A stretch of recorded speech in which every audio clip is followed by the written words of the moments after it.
I've seen it very close up. I've seen it firsthand.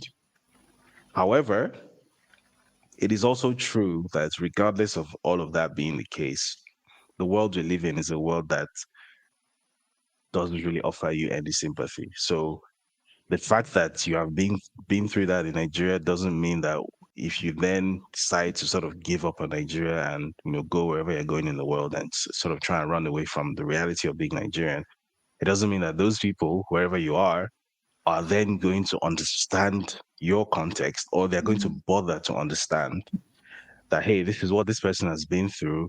And now this person just wants to live quietly and be left alone. And let's not make their life harder than it needs to be. They will never understand that, because that's Yeah. just, I guess, human nature. People would rather they'll rather go out of their way to make life even more difficult for you just because they can. Because that's what people do. Humans are cruel. That's been my experience. So even though I had no intention of ever coming back to the UK, I did go back eventually.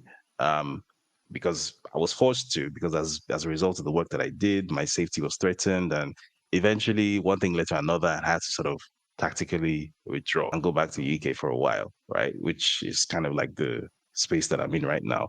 But even though like I was physically in the UK, I could still very much sense that even compared to when I was in the UK as a teenager, the discomfort I felt at being Nigerian, it was even more magnified now. It was even more uncomfortable now because the I'm sure Mm. you saw the recent events Yeah.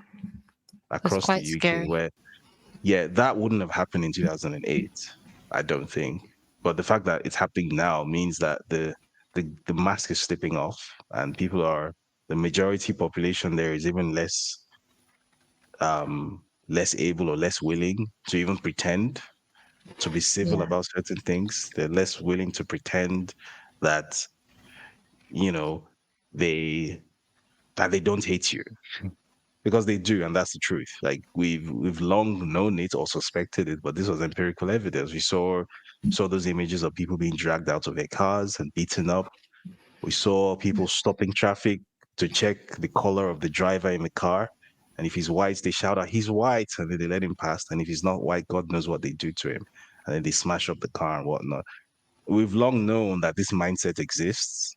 We're accused of having a chip on our shoulders, and being and playing the race card. But now we've seen for a fact that in fact we did not have a chip on our shoulders, and we're not playing the race card. It's real. It exists.